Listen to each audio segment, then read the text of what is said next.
The narrow gate leading into the light of the soul. Imagine for a moment that your mind is no longer pulled by noise, urgency, or the feeling that you must run faster than life itself. Imagine it slowing down, becoming softer and clearer like the surface of a morning lake.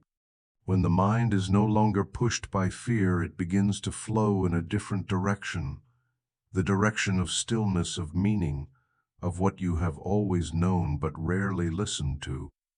We live in a world where people believe the wide road is where prosperity lives, many choices, many applause, many shining signs. But there is a timeless truth, a narrow gate, that always exists in the middle of life, seen only by those who dare to step inside. This gate is not made of stone or wood, but of light. It does not open through force, but through awareness. Those who have eyes of the Spirit can see it, and those whose hearts are tired can feel that what they seek is no longer outside. Between the wide sky of ambition and the quiet depth of the soul, there is a bright bridge crossing. No one can push you to walk across it. It only invites. It only whispers. I know this because through many years of teaching, I have seen the eyes of those who have walked across that bridge. They do not become someone else.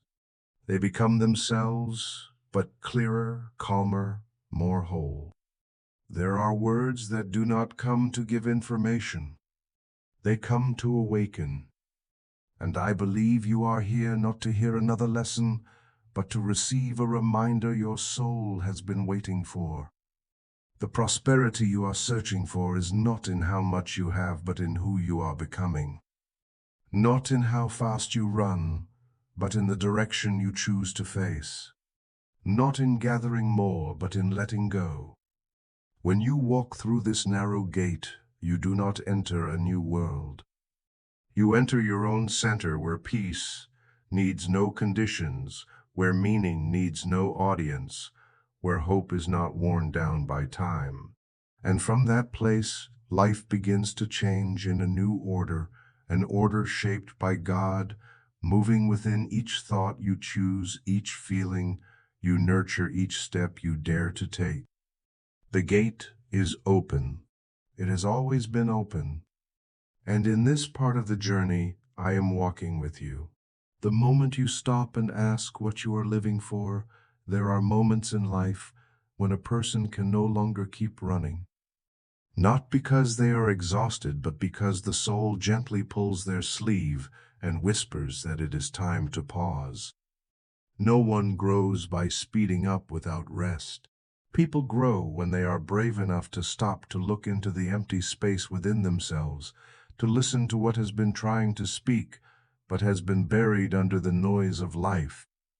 In that moment, even if it lasts only a few breaths, a quiet rebirth begins. Many reach the middle of their lives without ever asking the question that seems simple, but determines everything about their direction. What am I truly living for?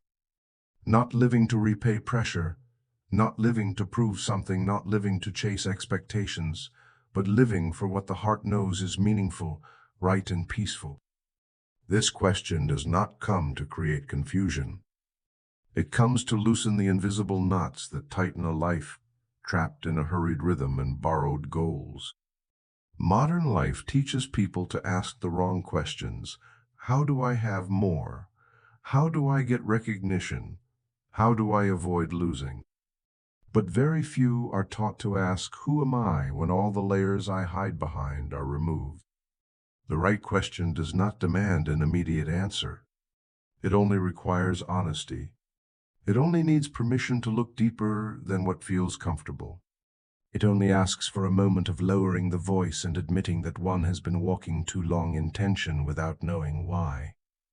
Each time a person pauses, time opens a thin beam of light.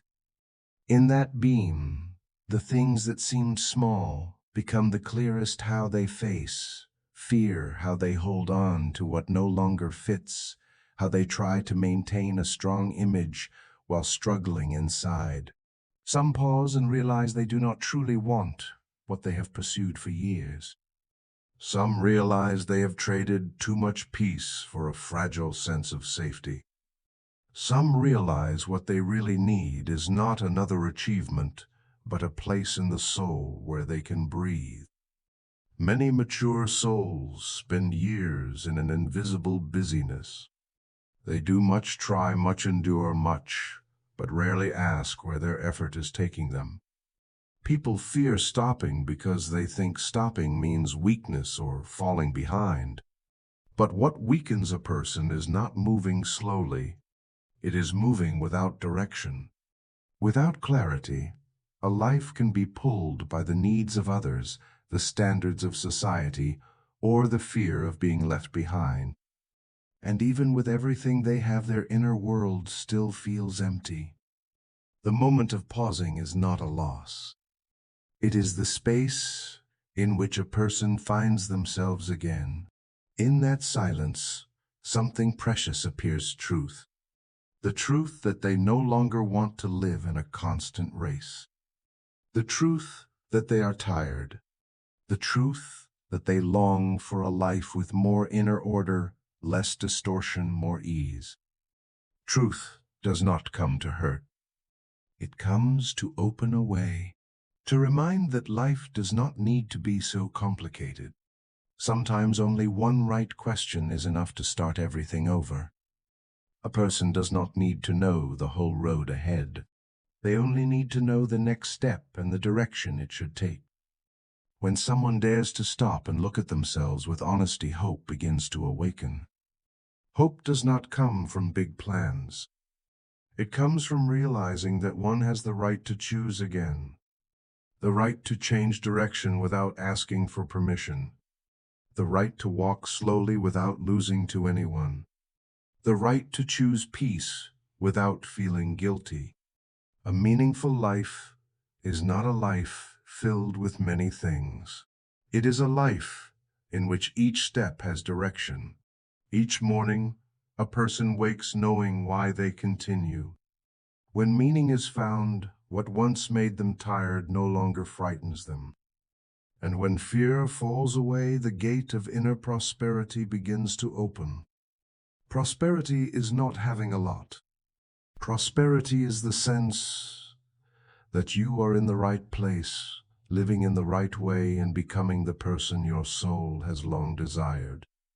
At some point, each of us needs a moment to stop. A moment to ask quietly if what we are chasing truly nourishes us or only drains us more. A moment to ask if we are living our own life or someone else's. These questions, not complex answers, are the true beginning of transformation. And now, as you listen to these words, perhaps that question is gently knocking on the door of your heart. It does not force. It only invites. And it is meant for you. Are you living for what truly nourishes your soul? Thank you for being here to receive this story.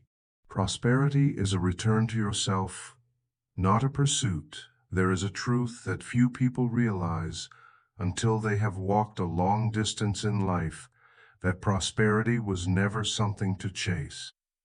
It is not ahead of you and not on a racetrack. It is not found in degrees or income, or the display of achievements, or the approval of others.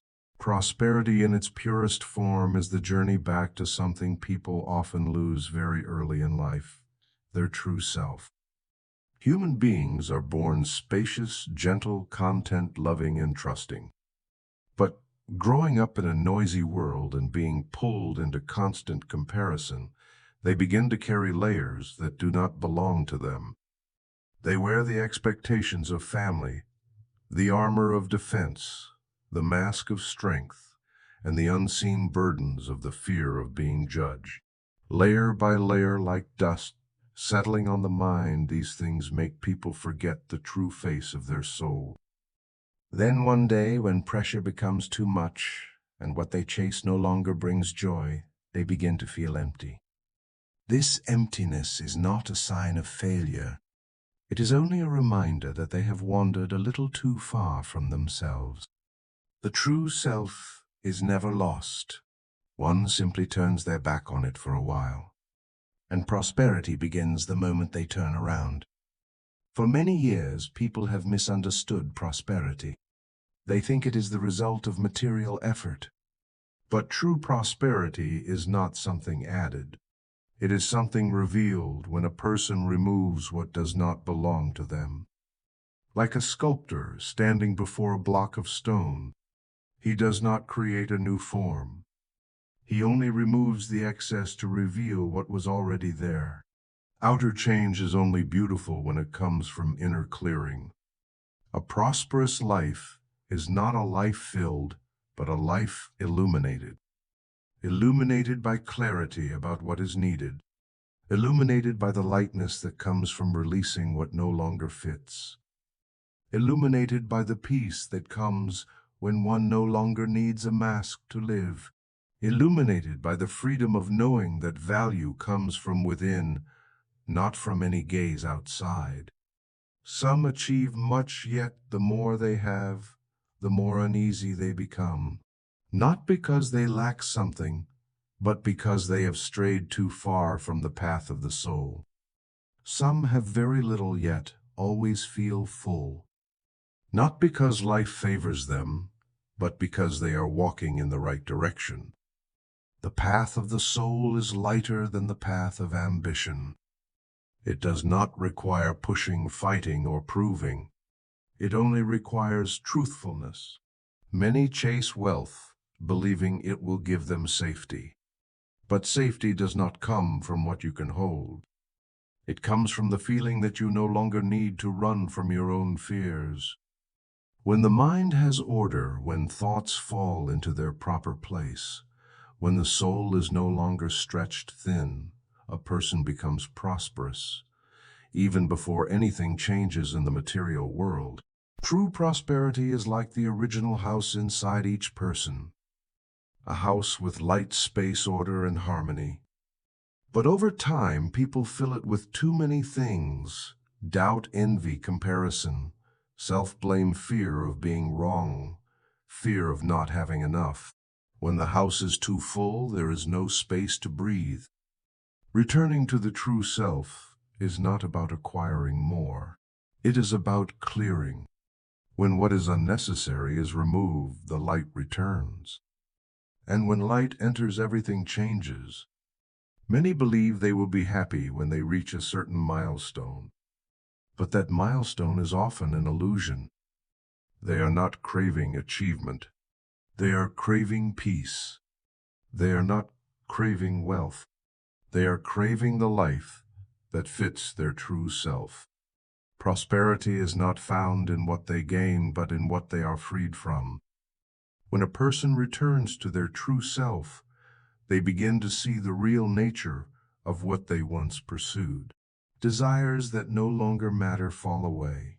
Goals that do not belong to the soul naturally detach. And what is right becomes clear without effort. Some ask why they have tried so hard, yet prosperity has not come. But prosperity does not respond to forced effort. It responds to alignment. When a person returns to themselves, they stop resisting their own nature. The flow of goodness opens again. The clarity of the mind becomes fertile ground for the right forms to appear. And then what they once desired is no longer a burden because it arrives in the right time and the right way. True prosperity is a state in which a person no longer grabs safety from the outside, but feels it rising from within like a steady stream. A state in which they no longer create another role to play, but live from the small sun waiting to rise in their soul. A state in which simplicity becomes richness, stillness becomes fullness, and authenticity becomes strength. When a person returns to their true self, they do not only become prosperous, they become themselves in the most beautiful way.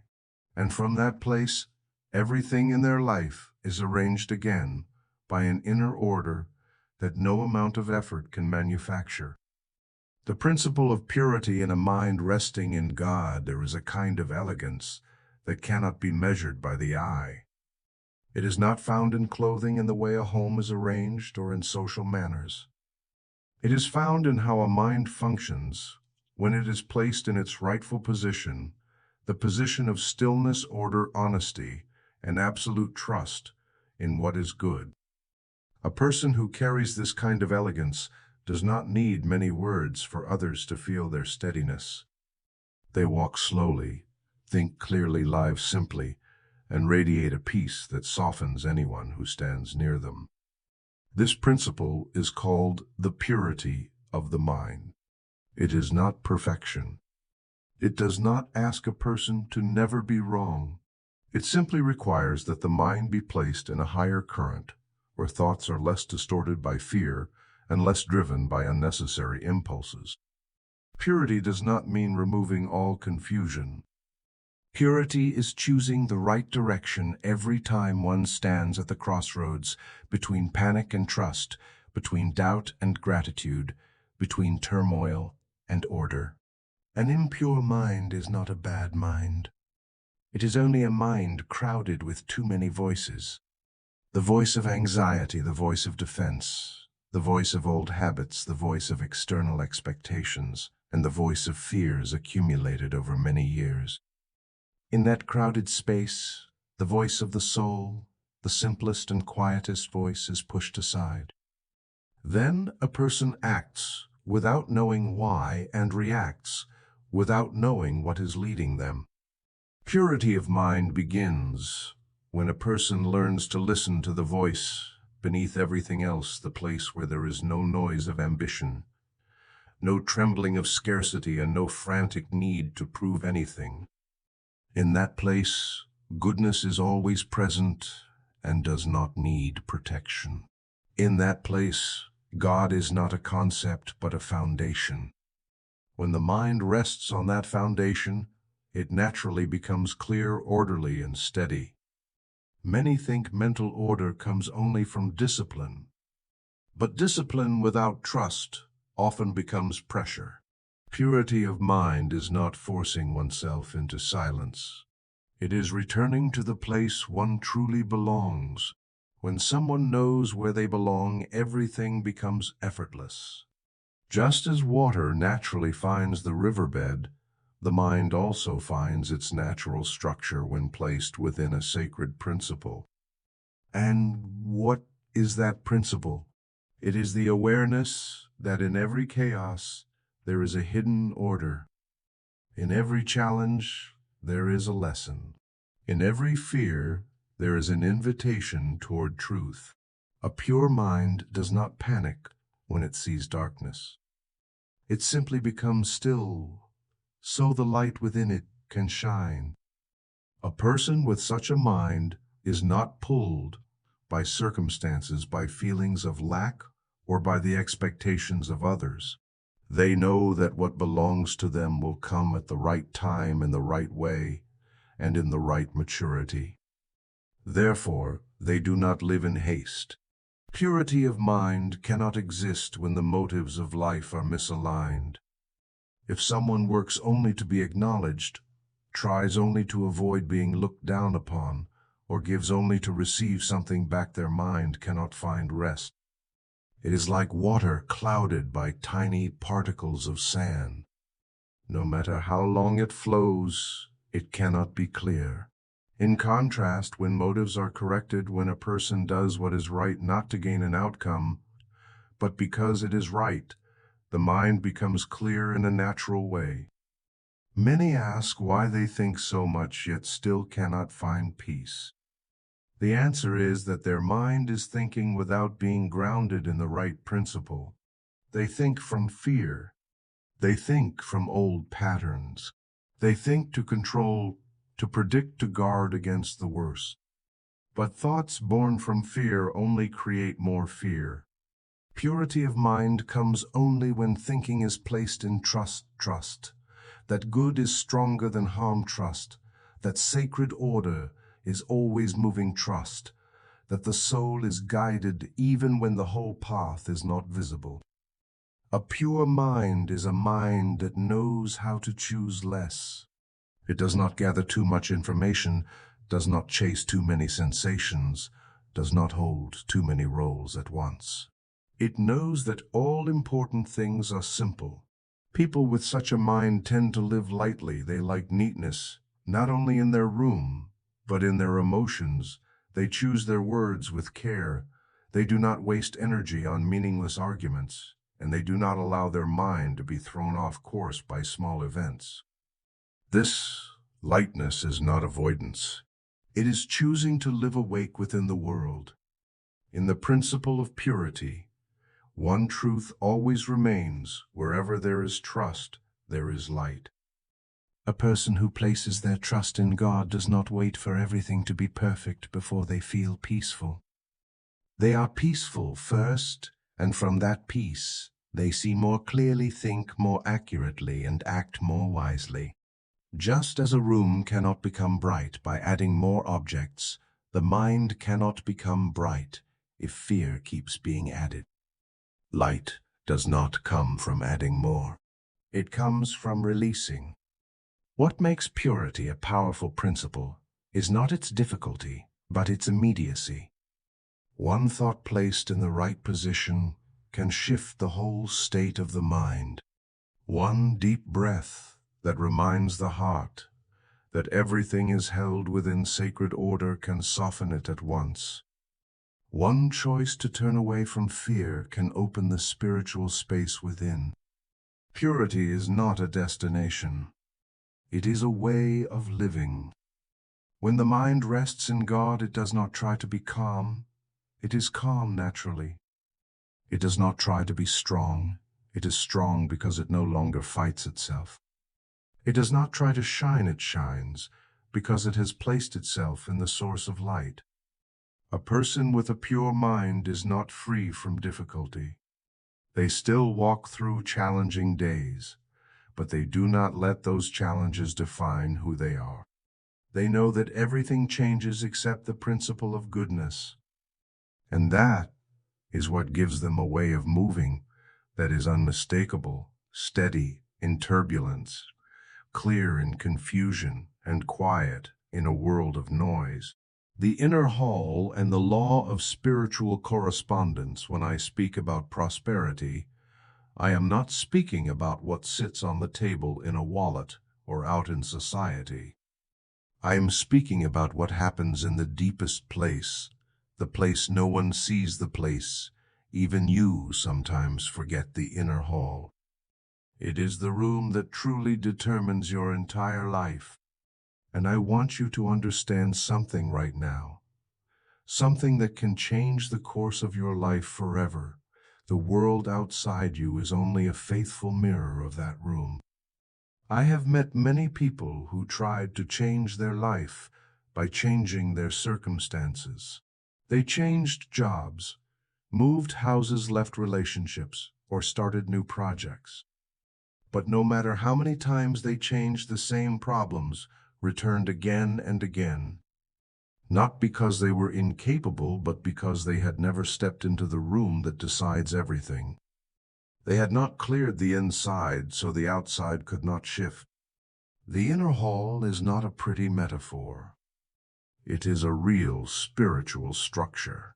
In that invisible space, every thought you carry is an object, every belief is a wall, every emotion is a color. If that room is dark, your life will feel dark. If it is cluttered, your life will feel chaotic. If it is quiet and bright, your life will unfold in that same way. This is a law that never changes whether you believe it or not. I want you to picture that room now. See it as a quiet space with gentle light. In the center is a chair. It is where you sit whenever you return to the truth within yourself. Not the truth of the world, but the truth of God living in you. On the wall to your left is a mirror. This mirror does not reflect your face. It reflects the beliefs you are holding about yourself. And in front of you is a door opening straight into a bright sky, symbolizing the radiant potential God placed in your soul from the beginning. When you understand this room, you understand your life. When you brighten it, everything around you brightens. When you remove one unnecessary thought, your mind grows lighter. When you place a right image in it, the world begins to take shape according to the spiritual blueprint you just sent out. Not by coincidence, not by magic, but by the natural effect of the law of spiritual correspondence. This law says that you cannot express anything beyond what you can hold in your inner image. You cannot receive anything better than the state of mind you maintain. If your inner world is filled with fear, you will see fear appear in the form of accidents, complications, or lack. If your inner world is filled with trust, goodness will find you naturally, gently, and consistently, like water flowing downstream. I have seen this in thousands of lives. A person may live in a small and humble home, yet with a mind that is bright, orderly, and grateful, and they live in abundance without ever needing to show anything. On the other hand, someone may live in a large house with plenty of possessions, yet their mind is in turmoil. They rearrange, replace, and redecorate, yet peace never comes. It is not the outer home that determines their life. It is the inner hall that determines the home they live in. What I want you to remember today is this: everything begins in the inner hall. Everything, from the smallest shift to the greatest miracle of your life. If your mind is dark, light it with one right thought. If your mind is cluttered, remove one unnecessary thought. If your mind is weary, sit in the chair at the center and breathe as if God is placing his hand gently on your shoulder.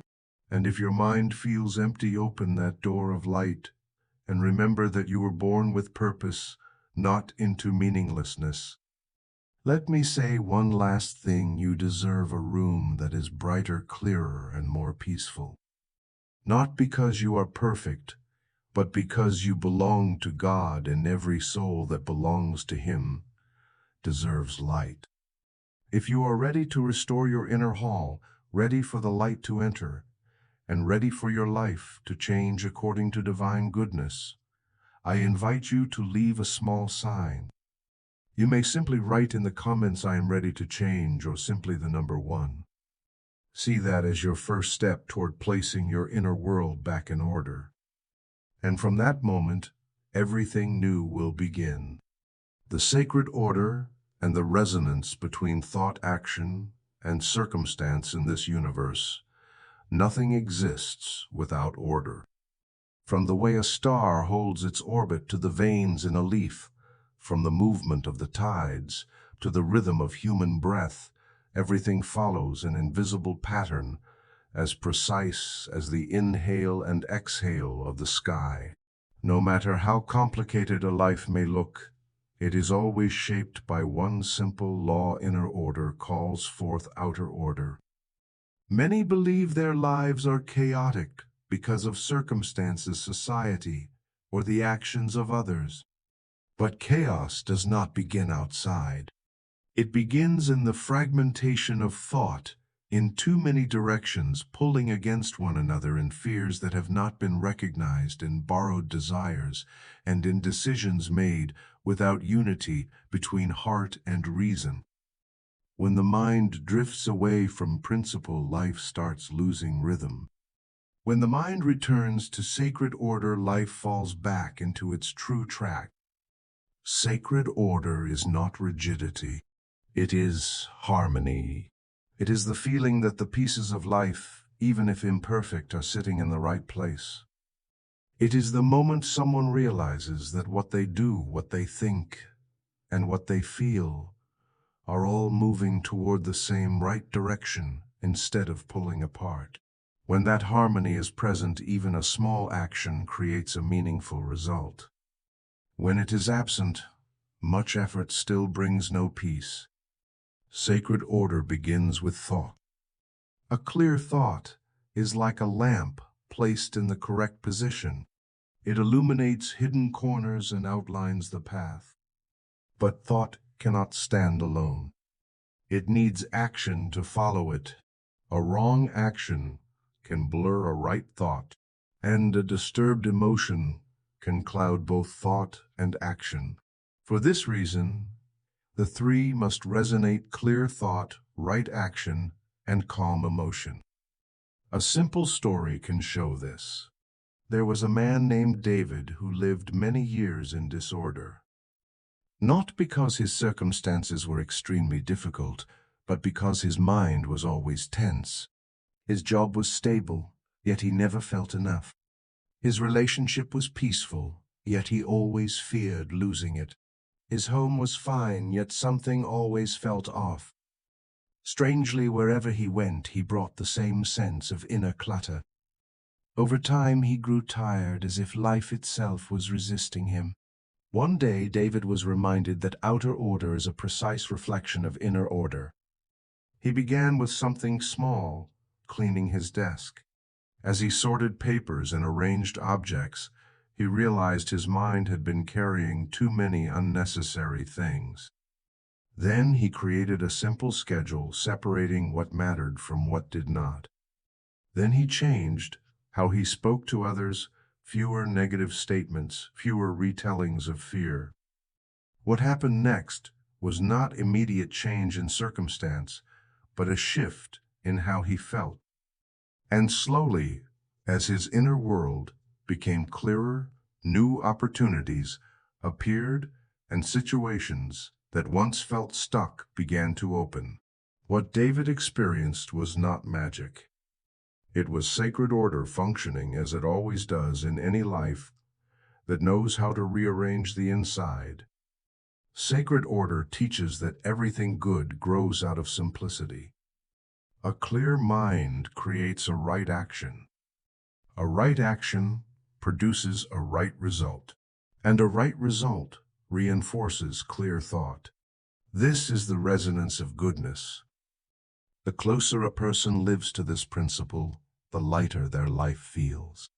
Not lighter because there is less to do, but lighter because they are no longer fighting against their own nature. Inner chaos also has its own resonance.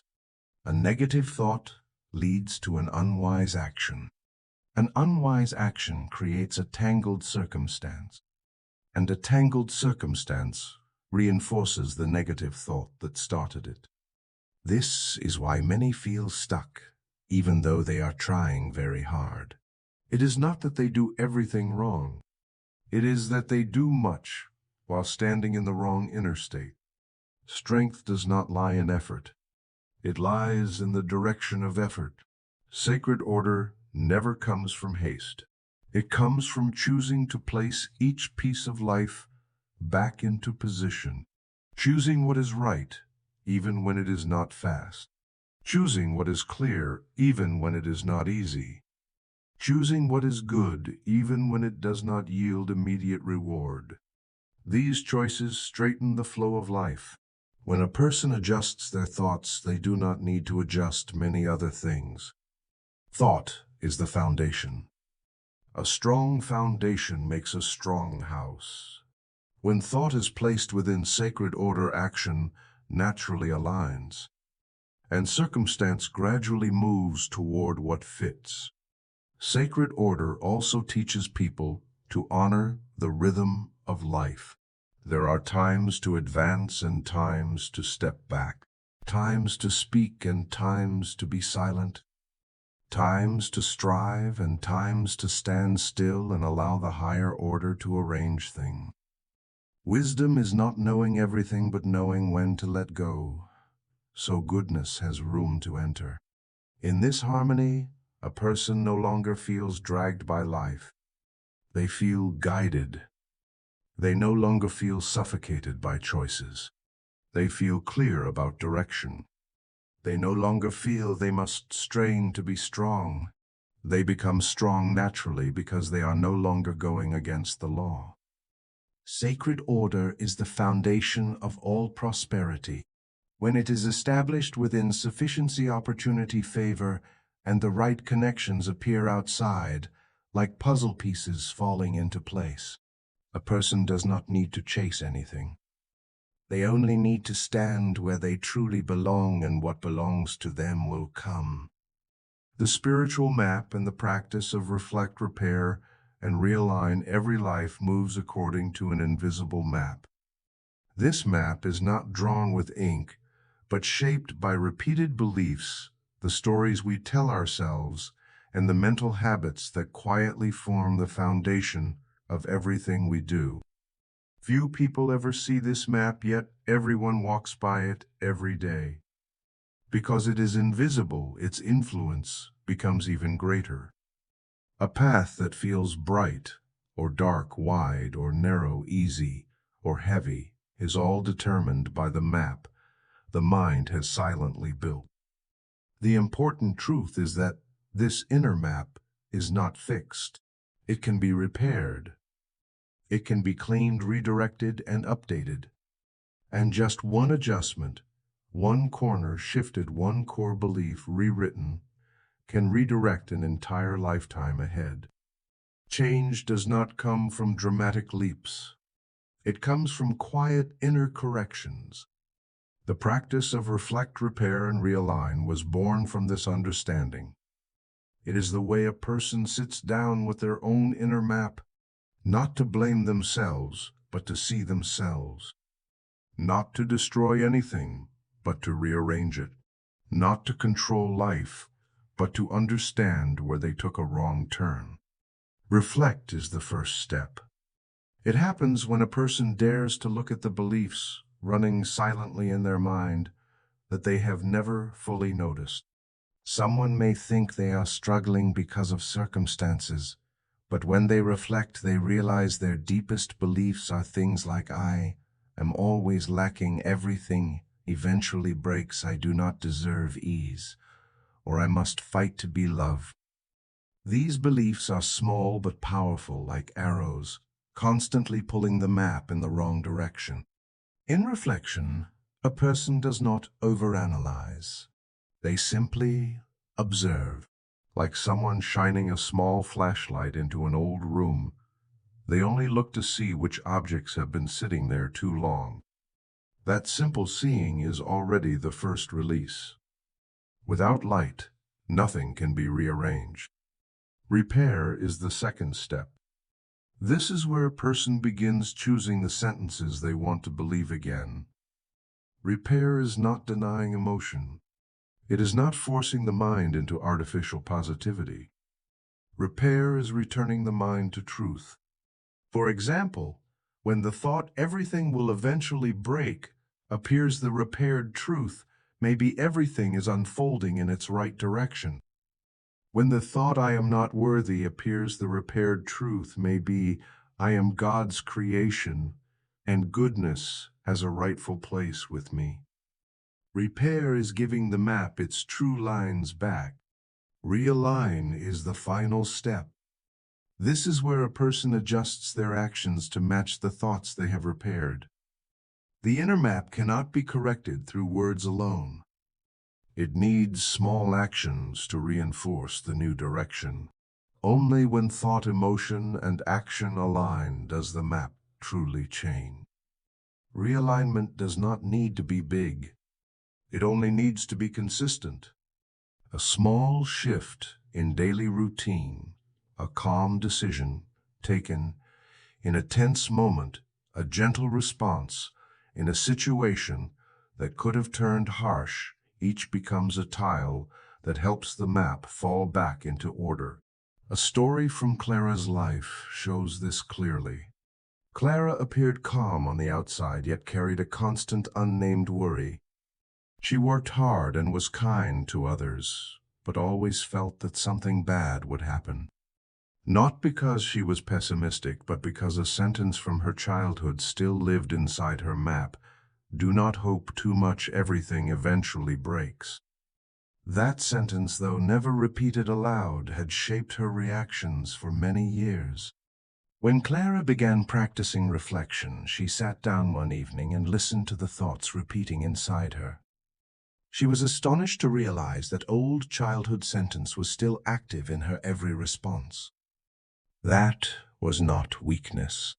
It was simply an old belief that had never been repaired. She wrote the old sentence in one column, and beside it wrote the repaired truth: everything is opening according to the sacred order meant for me. At first the new sentence felt strange, but repeated day after day it began softening her heart. Then came realignment. Clara chose one small change each time she was about to say, "Probably there is a problem." She paused and replaced it with, "Let me see what good is arriving." The shift was so small that no one around her noticed.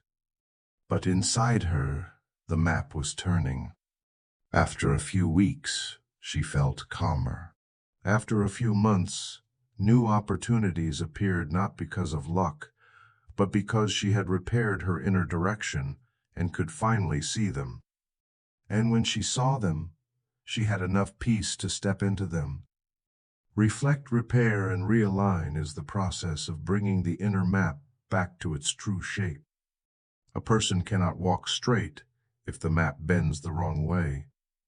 They cannot see clearly if the map is covered in dust. They cannot find rest if the map is full of dead ends. When the map is restored, they do not need to move fast. They only need to move correctly. Sacred order does not require perfection. It only requires honesty toward oneself. When someone knows how to look inside without judgment, repair, without self-blame, and realign, through small but steady actions, they begin opening for themselves a new life, a life in which clear thought leads calm, emotion supports, and circumstance gently shifts toward goodness. Freeing the mind from borrowed desires. There are things people believe they truly want, yet they do not. These desires do not rise from the soul, but from the noise of life. They do not grow from inner clarity, but are attached to the mind through comparison, expectation, and the gaze of others. Such desires are like objects, stuffed hastily into a backpack we must carry for miles. The farther we go, the heavier it becomes. The heavier it becomes, the more tired the mind feels. And the more tired it feels, the farther we drift from ourselves. Many walk through life under the weight of borrowed expectations, achieving certain positions, to be seen as successful, owning what society calls stability, living at the pace of others, to avoid being left behind.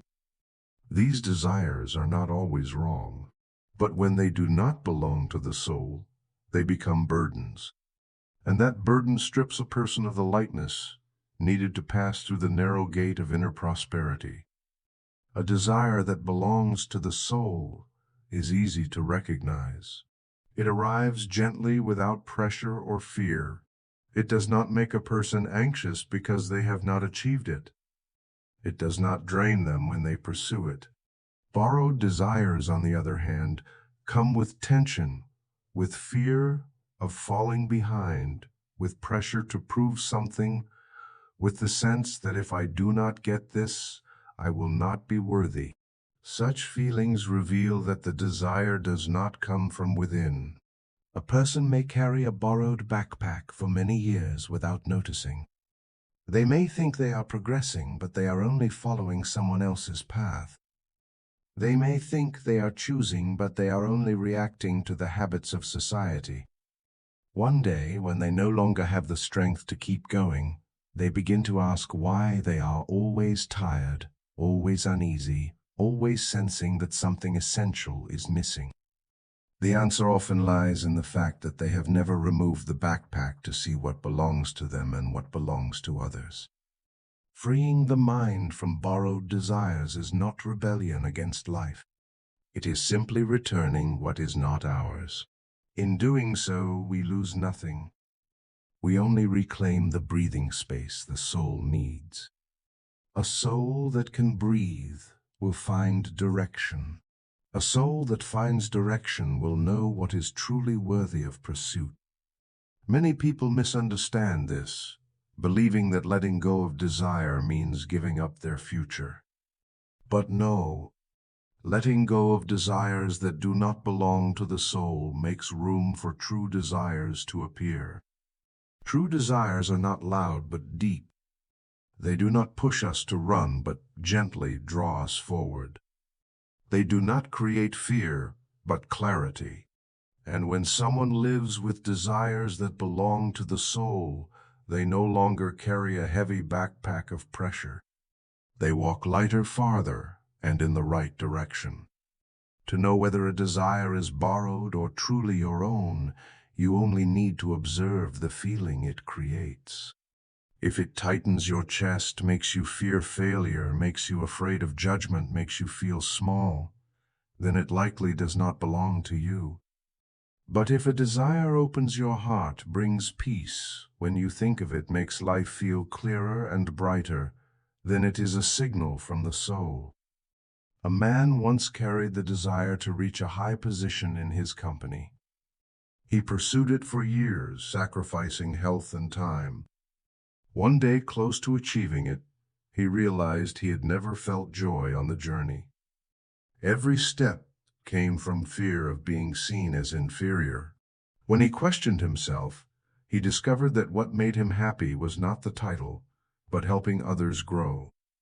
His true desire was far simpler, and the moment he realized it, he released the borrowed desire like dropping a stone. He did not fail. He simply chose what was his. A young woman believed she must look perfect to be loved. She chased standards that did not belong to her and carried pressures that did not match her gentle spirit. When she learned to listen to her true self, she realized what she truly wanted was not perfect appearance, but the freedom to be herself. When she let go of borrowed desires, she felt as if she had removed a backpack filled with bricks. And in that space, peace finally had room to enter. Freeing the mind from borrowed desires is an essential step to entering the narrow gate of inner prosperity. For that gate is not wide enough for a person to bring everything along. It opens only for those who travel light. This journey does not require knowing immediately which desires are true. It only requires honesty. A person simply asks, where does this desire come from fear or from peace, from comparison or from authenticity, from pressure or from clarity? Each time they ask, one stone is removed from the backpack. And with each stone removed, the next step becomes lighter.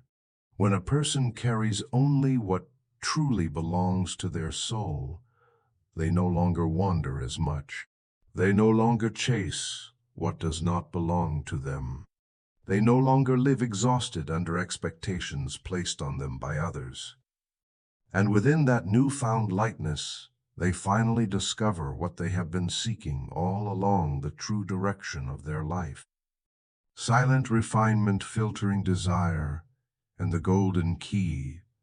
There is no path that brings a person back to truth more quickly or more deeply than silence. Not the silence of the mouth, but the silence within, where the mind stops arguing with fear, stops debating with the past, stops predicting the future, and becomes a still surface where the soul reflects as clearly as water. In that silence, a person sees what noise has never allowed them to see. Silence is the act of washing the inner mirror. When the mirror is dusty, the image distorts. When the mind is crowded with worry, desire becomes distorted too. People think they want many things, but most of those desires are only reactions to fear, to comparison, or to the feeling of being left behind.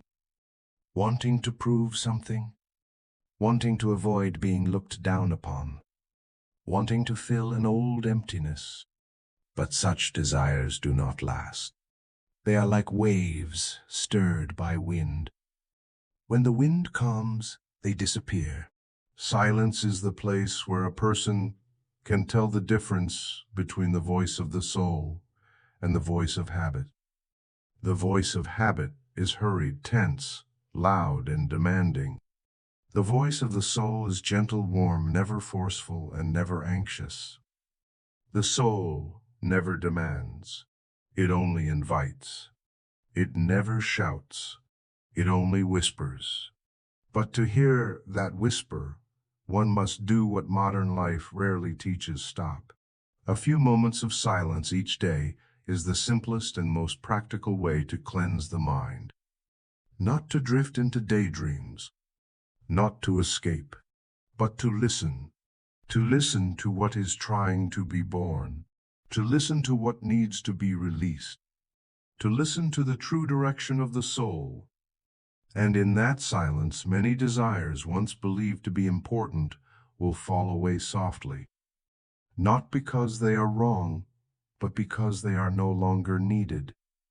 And in that same silence, the true desires will emerge, quiet but unmistakably clear. There is a gentle truth: the soul never loses direction. Only the mind loses its way when it races too fast. Silence brings the mind back to the speed of the soul. And when their pace aligns, a person realizes that what they truly want has never left them. It was only hidden beneath noise. After silence filters desire, the next step is clarity. Place each desire onto the table of the mind as if placing a small object on a wooden surface. Look at it and ask, does this make me larger or smaller? Does it widen my heart or tighten it? Does it come from peace or fear? Does it make me become better or only run faster? These questions do not need perfect answers. They only need honesty. And that honesty is the deepest filter of all. When the mind becomes confused, when a desire creates tension, or when emotions grow tangled, there is a simple but powerful method: the golden key. The golden key does not require analysis. It does not require evaluation. It does not require understanding.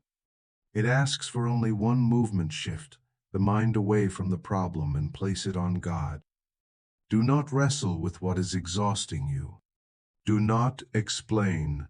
Do not control. Just turn your focus. When someone repeats quietly within their mind phrases like "I place my mind in God," God is order, God is peace, God is light, God knows what I do not know, they are using the golden key to open a door. The door does not open into new circumstances immediately. It opens into a new state, and that state becomes the foundation for all right changes. The golden key is powerful because it does not argue with error. It does not fight darkness. It simply turns on the light.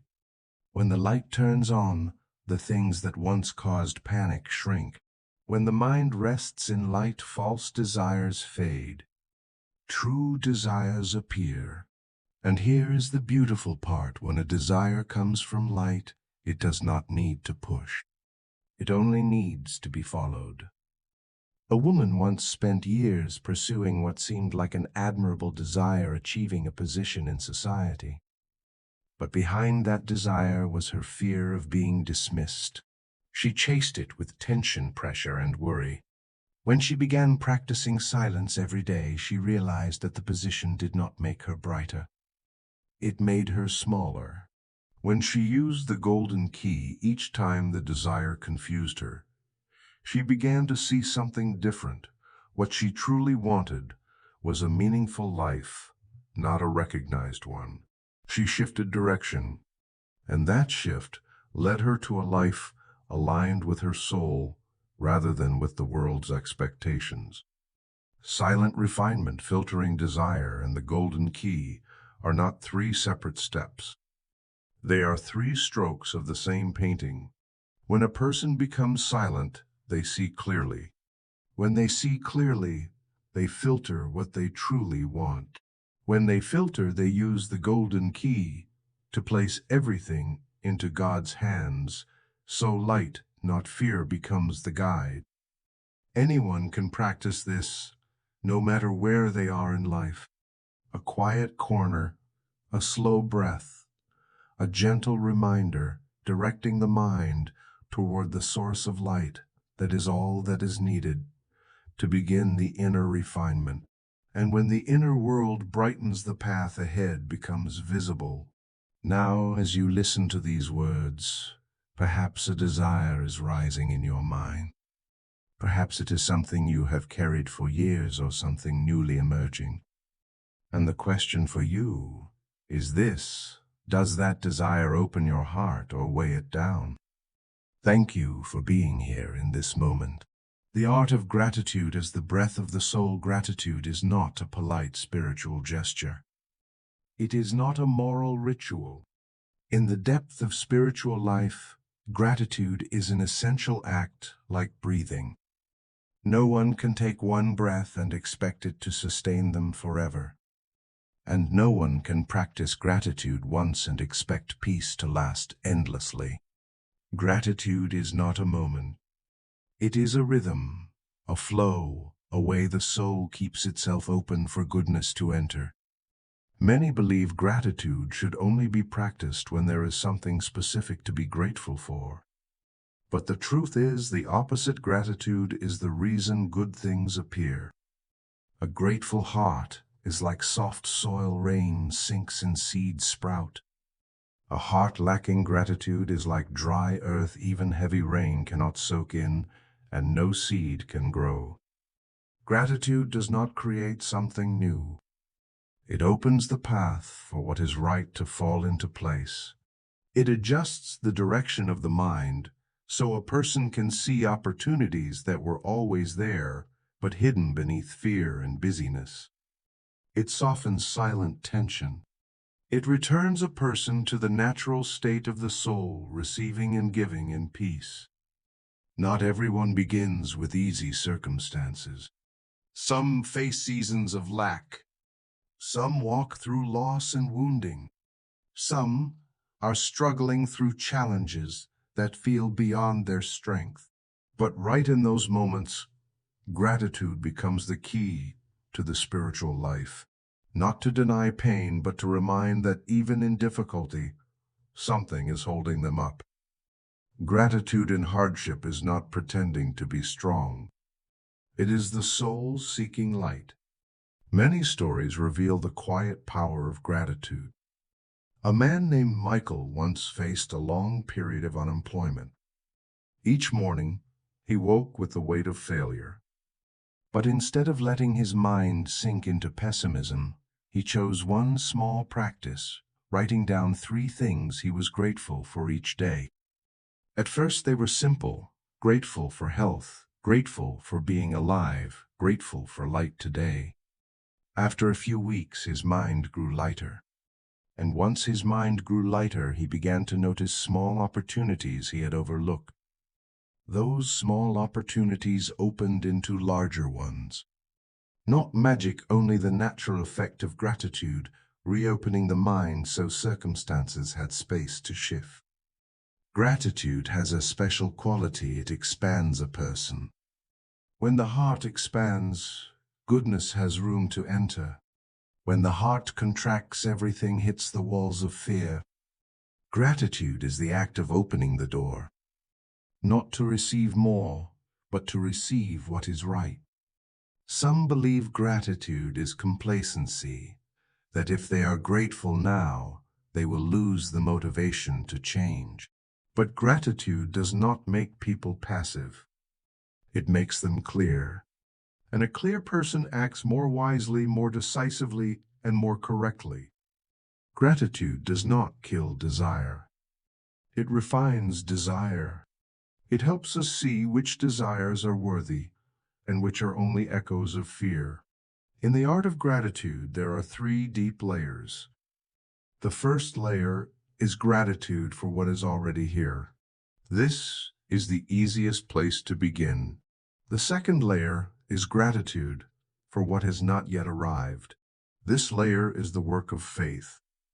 It says, I cannot see it yet, but I know good is coming, for God never leaves me in confusion. The third layer is gratitude for what once caused pain. This is the most difficult. But when someone can be grateful for the challenges they endured, the wound no longer governs them. They step into spiritual freedom. Gratitude here does not mean wishing the pain to return. It means recognizing what the pain taught, what it illuminated, what strength it built. Gratitude is like breathing. One cannot inhale without exhaling. One cannot receive without giving.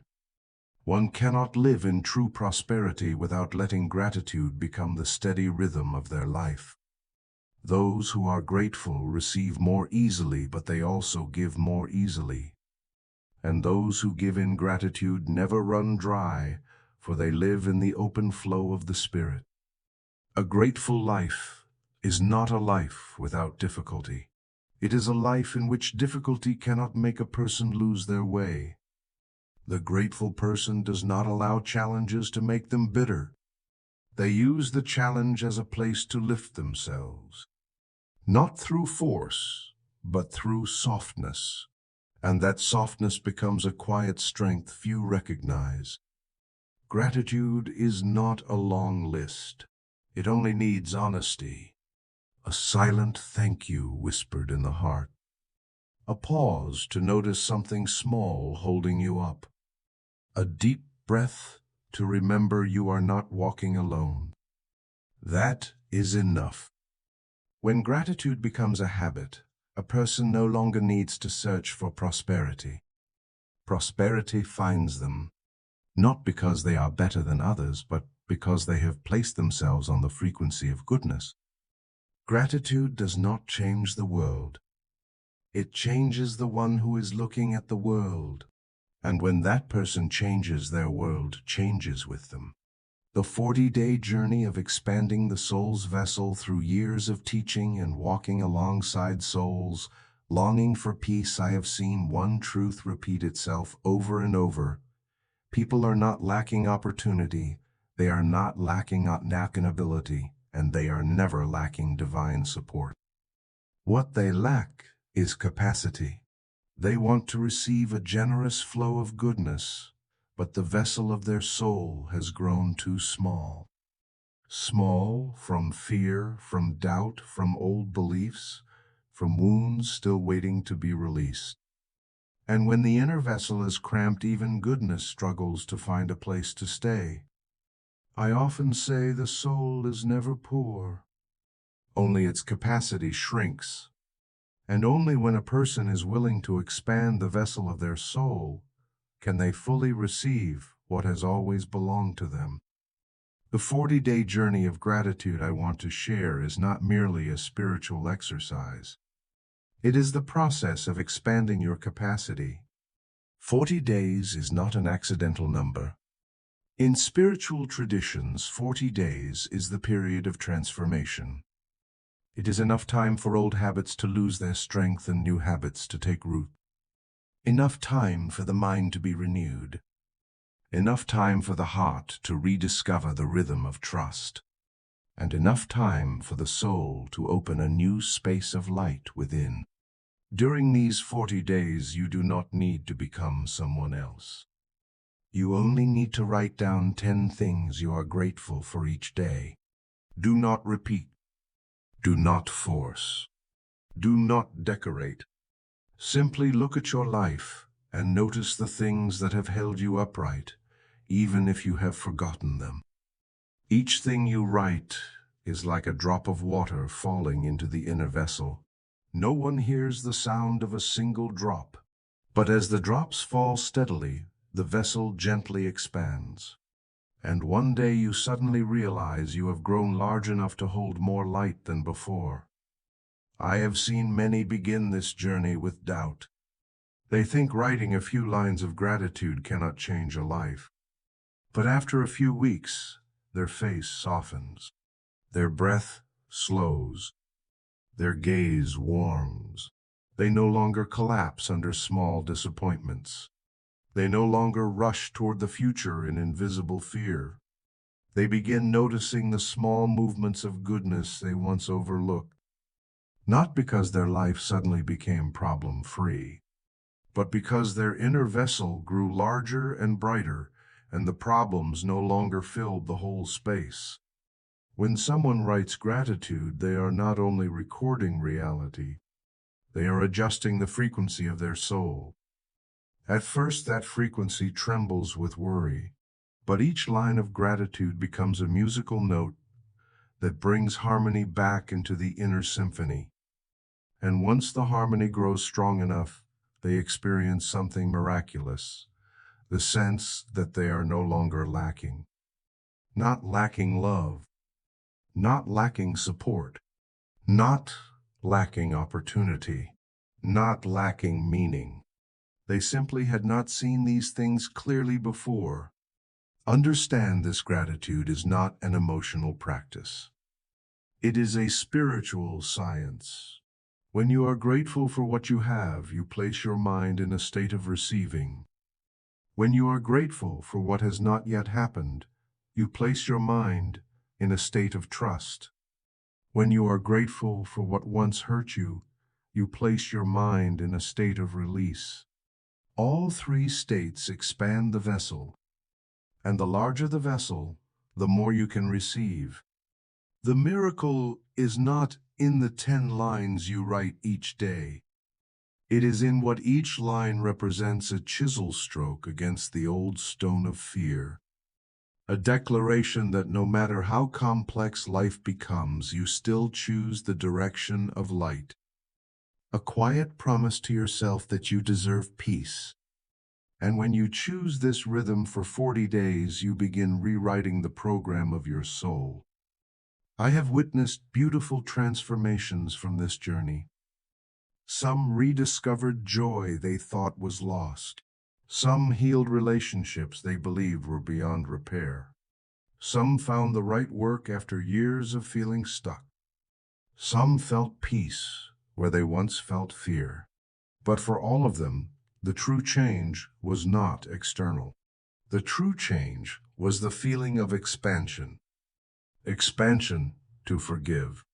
Expansion to trust. Expansion to receive. One thing I want you to hold: gently expanding the vessel does not mean becoming stronger or more impressive. It simply means becoming softer. Soft enough for light to enter. Soft enough for love to pass through. Soft enough for the past to loosen. Soft enough for the new to grow. And now, as you arrive at this point of the journey, I want to invite you to do something very small, but very important. Affirm to yourself that you are ready to expand the vessel of your soul. Leave a simple sign in the comments: I am ready to change, or simply the number 1. This is not a pledge to me. It is a quiet declaration to yourself that you have stepped to the threshold of a wider, brighter, and more peaceful version of your own soul. And that is the true beginning of the 40-day journey. Creative silence and the technique of aligning the energy field of words. No one can use words to change their life if those words have no force. And words never have force when they are born from a chaotic mind, an unsettled emotion, or a spirit caught between fear and desire. The power of words does not lie in sound. It lies in the energy field behind them. That energy field can only be formed in silence. Creative silence is not emptiness. It is the space where the mind is freed from disturbance, and the soul can rise to the surface of awareness like sunlight emerging after clouds. In that silence, a person does not chase thought. They observe them. They do not try to control emotions. They allow them to pass like small waves. And when these movements settle, what remains is the clear surface of consciousness, a place where every word spoken becomes a spiritual creation. Creative silence can be imagined as preparing a furnace before forging steel. A blacksmith does not place the steel inside too soon. If the fire is not ready, the steel softens at the wrong time and becomes weak. The same is true with human speech. If words are spoken before the mind is settled, they are weak, scattered, and unable to penetrate. But when words are born from silence, they become more than sound. They become spiritual commands. In creative silence, the first thing that changes is not the word itself, but the energy field surrounding it. This field is a combination of clarity, trust, and peace. When a word is forged in these three elements, it carries the precision of thought, the strength of faith, and the softness of the soul. And this combination is what allows words to shape circumstances. A person may speak very positive sentences yet see no change because their energy field does not match their words. If they speak of trust, but the heart trembles, the force scatters. If they speak of peace, but the mind is tense, the sound of the word does not match its intention. But when they step into creative silence, they align the inner world before releasing the outer word. This is the technique of adjusting the energy field of speech. The technique begins with drawing energy from the thoughts, pulling the mind outward. 1 minute of closed eyes, one deep breath, one gentle acknowledgement that they are returning to their center. Then, in that stillness, they choose a spiritual idea to place in the mind. This idea is not a wish, but a piece of truth. Examples: God is order. Goodness is my nature. I stand in the guidance of light. When such an idea is absorbed in silence, it becomes the foundation for the energy field of the word. Only after this does the word come. It does not need to be loud. It does not need to be repeated many times. It only needs to be spoken from the place that has already been arranged. When a word is released from that inner brightness, it moves straight and true. It does not wobble. It does not struggle. It simply travels with force. A word spoken once, from the correct state, has more strength than a word repeated 100 times from fear. The state creates the force. The word only carries it outward. If someone says everything is being arranged for me, but says it from anxiety, the sentence is only a wish. But if they say it from creative silence, it becomes an affirmation. And that affirmation opens a new space for divine order to operate. This is the difference between casual speech and spiritual speech. The power of a word does not lie in volume. It lies in the alignment of mind, heart, and soul. The strongest word is spoken from their unity. The weakest word is spoken when the inner world is divided. Creative silence restores this unity. Many have tried speaking affirmations every day, yet felt no shift. Not because the affirmations were wrong, but because they were spoken with a restless mind and unsettled emotions. They spoke to escape fear rather than from the foundation of truth. This is why adjusting the energy field becomes essential. It places a person in the state where words can take root in the subconscious rather than hover in the mind. A word spoken from creative silence is like an arrow released from a bow, drawn with steady strength. It travels far. It does not drift. It finds its target, even if the target has not yet appeared. In spiritual life, every correctly spoken word is a seed.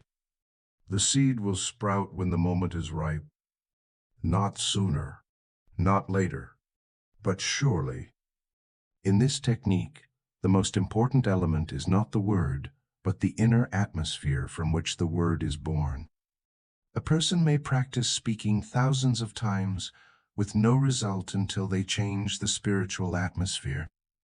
But once that atmosphere is set, even one word can shift the trajectory of their life. Creative silence does not require much time.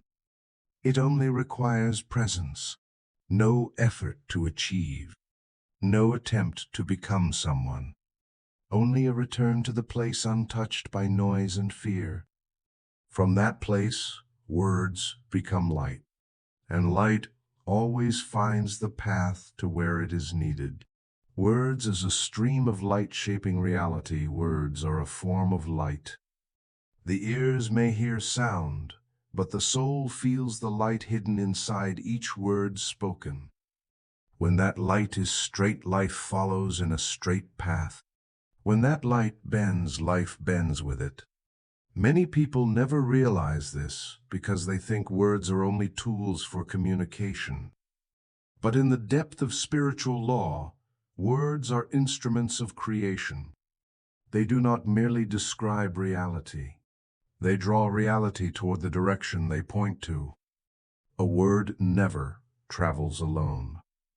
It carries the entire energy of the one who speaks their faith, their fear, their hope, their doubt, their brightness, their shadow. A sentence spoken from fear, even if beautifully phrased, creates distorted light. Distorted light does not guide. It makes the landscape appear more chaotic. But a simple sentence spoken from peace has the power to organize circumstances because its light is straight, warm, and steady. The difference does not lie in vocabulary. It lies in the energy field behind the words. An affirmation can be repeated 1,000 times without creating change if the energy behind it is weak. Yet a short sentence, spoken from the union of mind, heart, and soul, can shift the direction of a day, even the direction of a life. Words are like invisible hands arranging the pieces of life. When the words are aligned, the pieces fall into place. When the words are misaligned, the pieces scatter and create confusion. The speaker does not understand. No word is neutral. Each word is an action, whether the speaker is aware of it or not. There are people who speak peace even when circumstances have not changed. The light of their words strengthens them from within. That inner strength guides their actions, and those actions open new paths. There are others who speak negativity out of habit and wonder why their life repeats unwanted patterns. They do not see that their words have been sending out broken beams of light, and reality simply reflects what it receives. Words hold power because they are condensed thought. Thought stays inside, where few notice it. But when a thought is spoken, it becomes form, image, and spiritual directive. A person hears their own words not only with their ears, but with their soul. And the soul always responds to what resonates with its nature. When someone speaks without hope, the soul contracts. When they speak with light, the soul expands. When the soul expands, the mind opens. When the mind opens, the path appears. That is why a word spoken at the right moment can calm a storm, and a word spoken from confusion can create a storm where none is needed. In spiritual law, words are not descriptions. They are declarations, and a declaration, even a small one, has the ability to shape reality, not by force, but by direction. Light always seeks to spread. When someone speaks light, they are not pushing circumstances. They are inviting circumstances to follow the light they have released. One of the most powerful practices for aligning speech is the 30-second exercise. Each morning before entering the day, choose a single sentence. It does not need to be long. It does not need to be poetic. It only needs to be true. True to the soul. True to goodness. True to the light-seeking expression.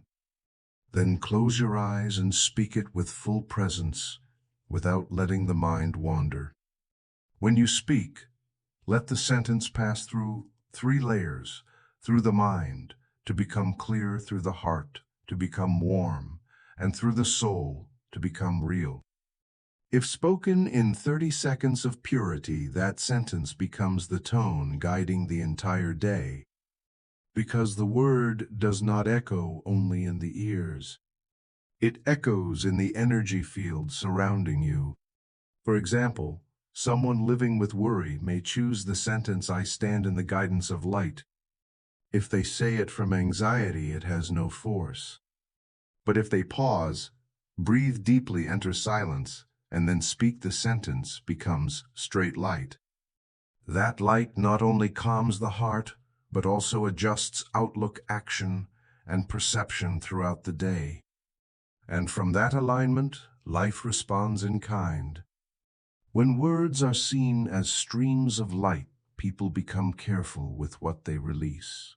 Not out of fear, but out of understanding. Words are seeds. Every seed grows.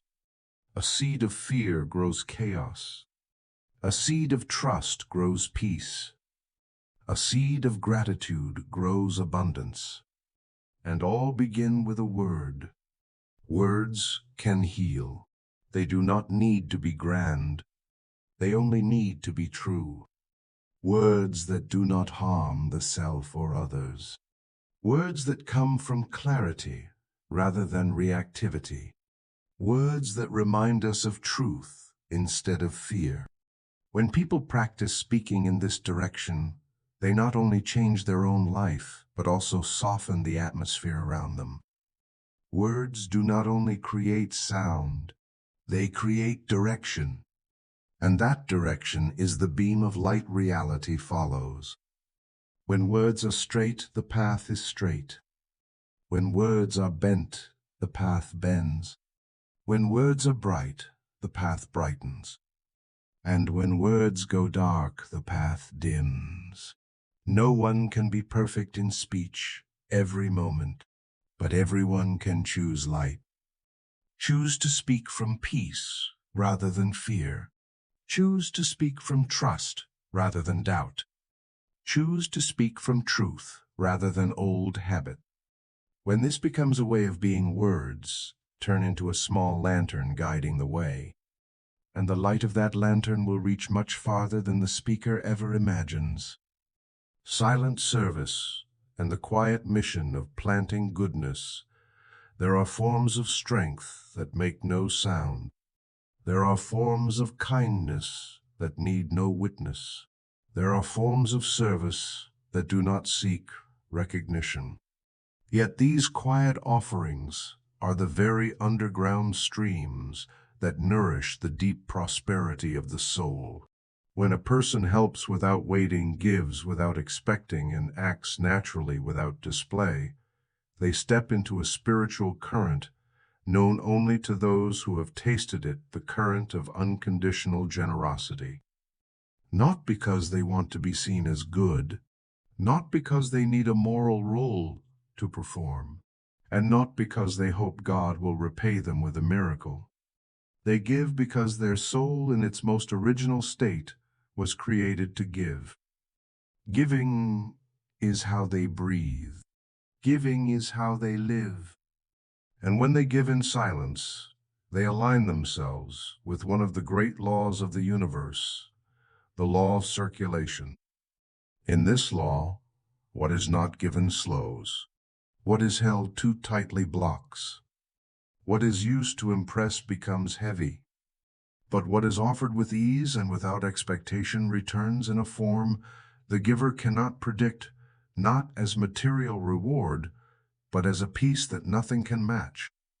There was once a woman named Helen who lived an unremarkable life.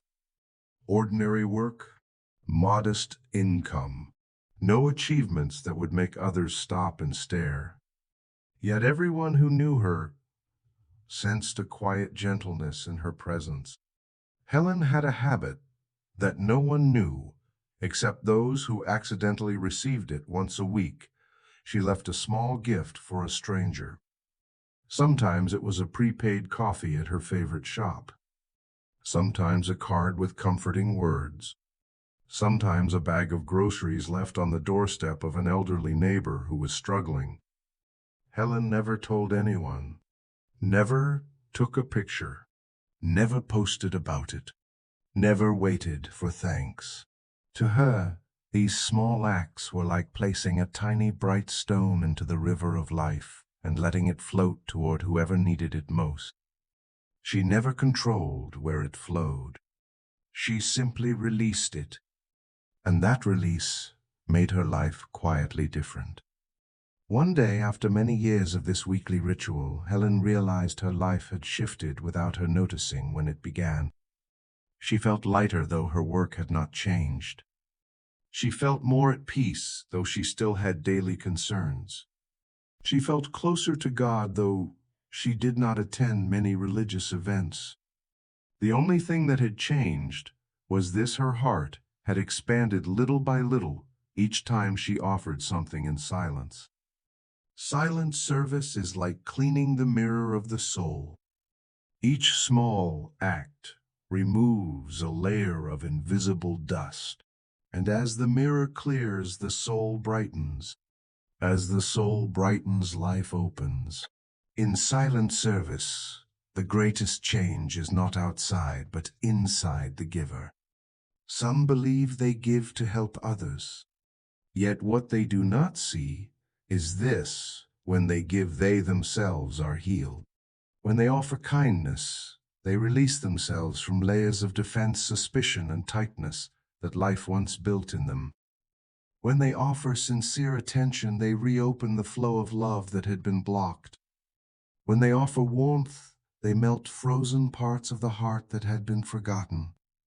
Silence in service has a special power. It keeps the ego from interfering. When a good act carries no pride, it becomes pure.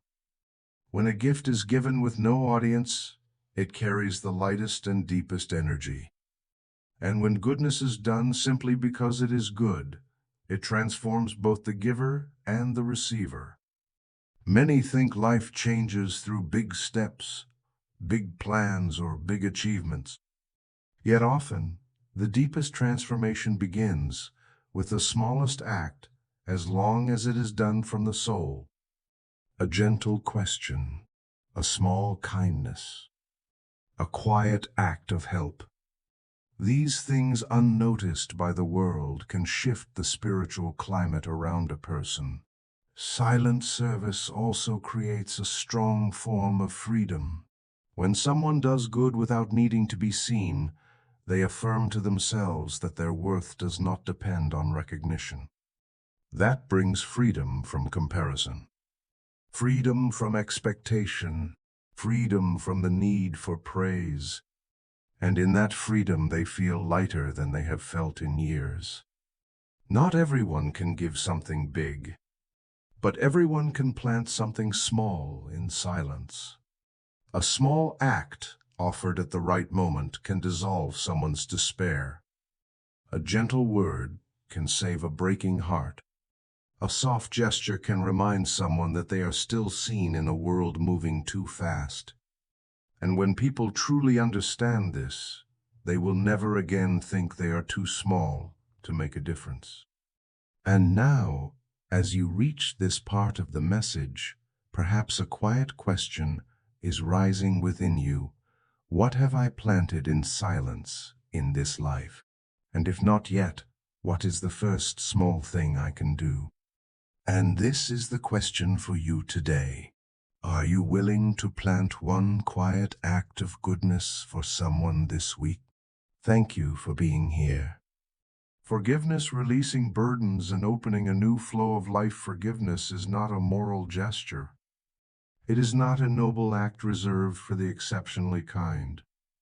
In the law of the Spirit, forgiveness is the release of trapped energy. It is the action that opens a blockage so that the inner stream of life can flow again. Without forgiveness, there is no circulation. Without circulation, there is no peace. And without peace, there is no true prosperity. Inside every heart exists a stream. This stream carries life, light, healing, and strength.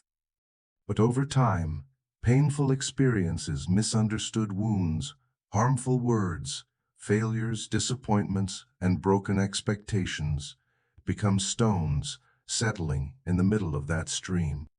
The stream does not disappear. It simply stops moving. And when the stream cannot move, a person's life becomes heavy, dense, and weary.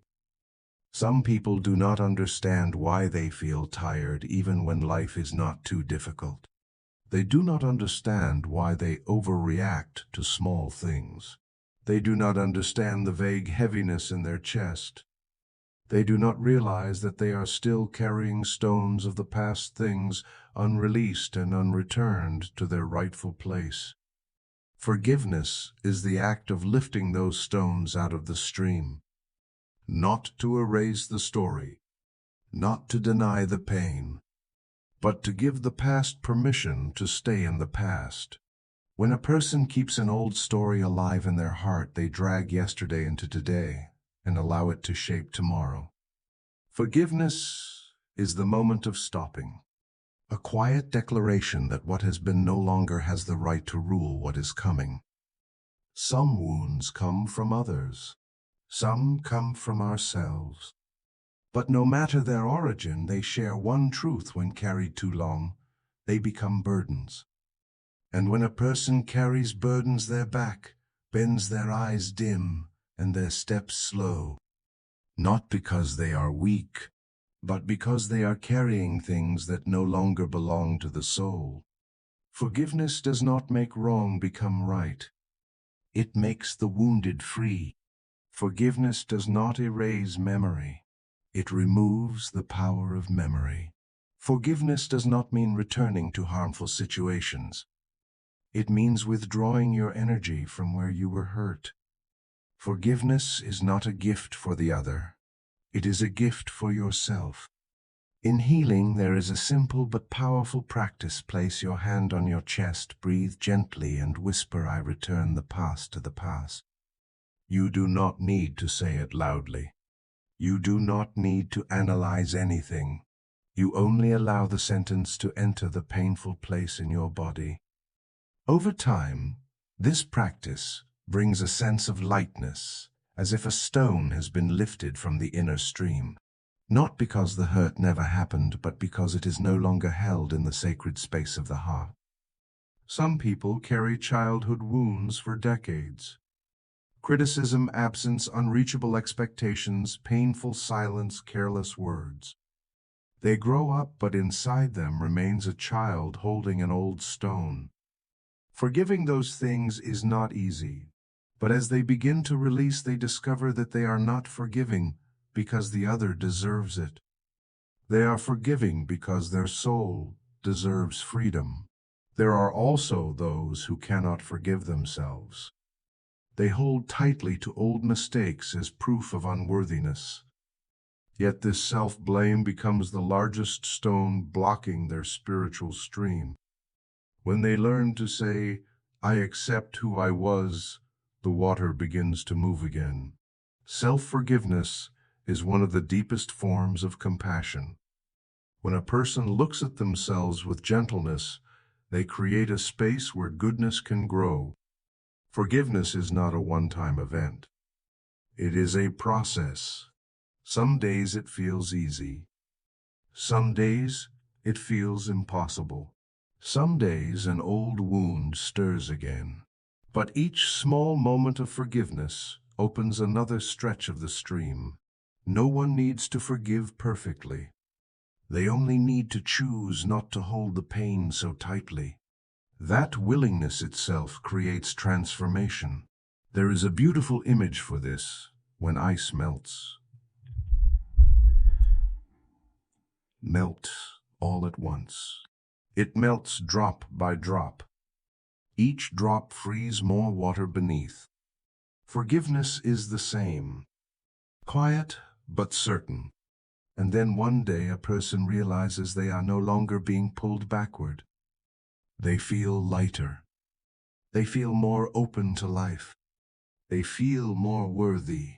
Forgiveness reopens the flow of what is good.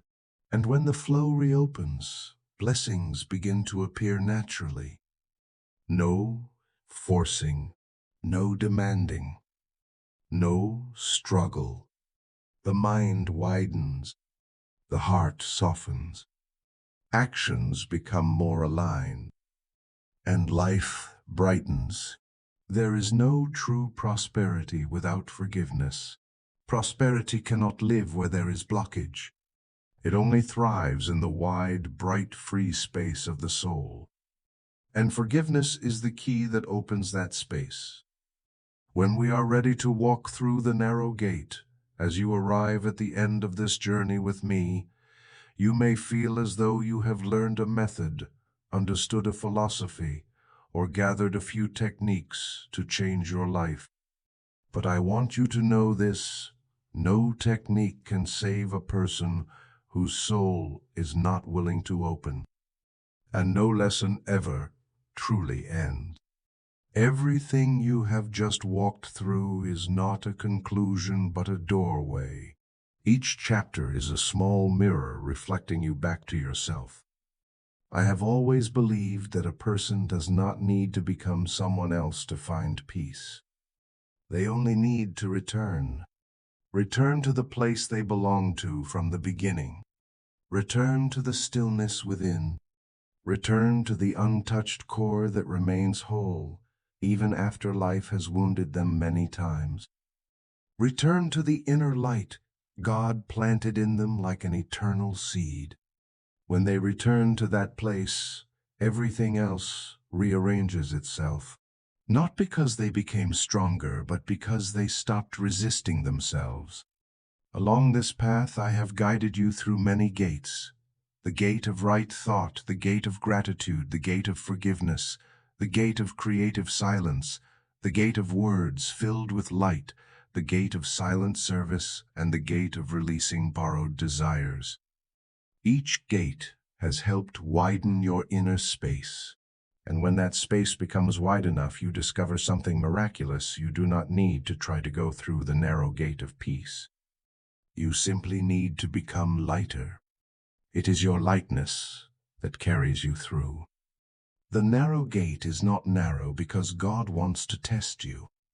It is narrow because you cannot carry with you what does not belong to your soul. Fear cannot pass through. Resentment cannot pass through.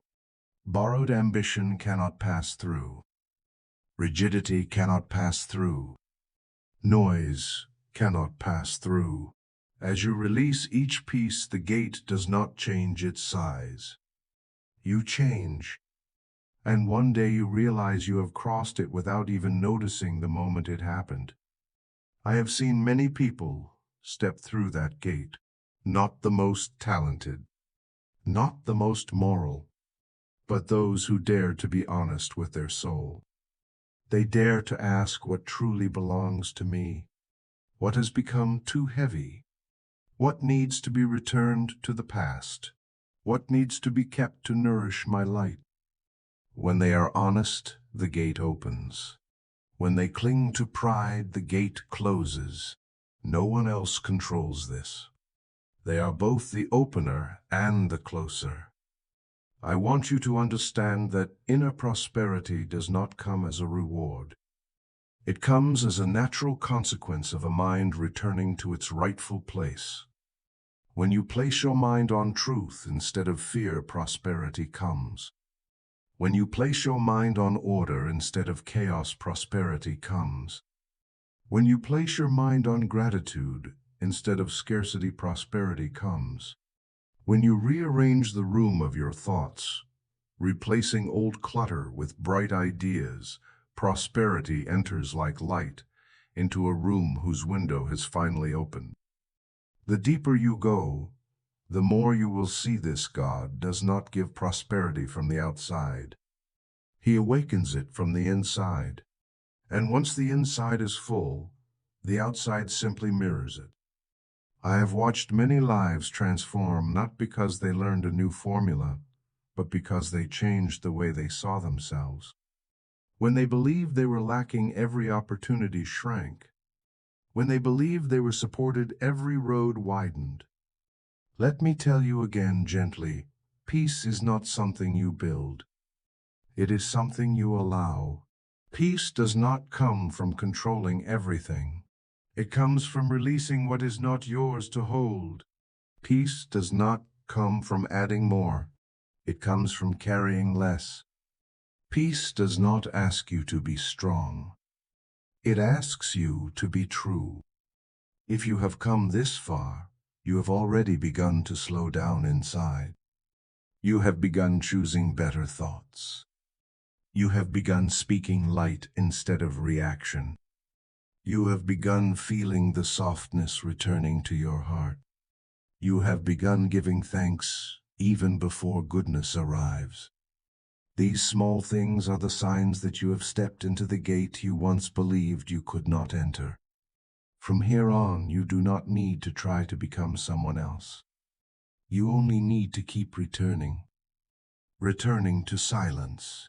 Returning to gratitude. Returning to simple truth. Returning to the untouched core of your own soul. And each return takes you deeper into a peace that nothing can take from you. If one day you feel lost, remember this simple thing: place your mind on God. When you do, you will hear the quiet whisper of your soul. Everything is exactly where it needs to be. And when you hear that whisper, you will know you have never walked alone. And when you know you have never walked alone, that is when the real journey begins.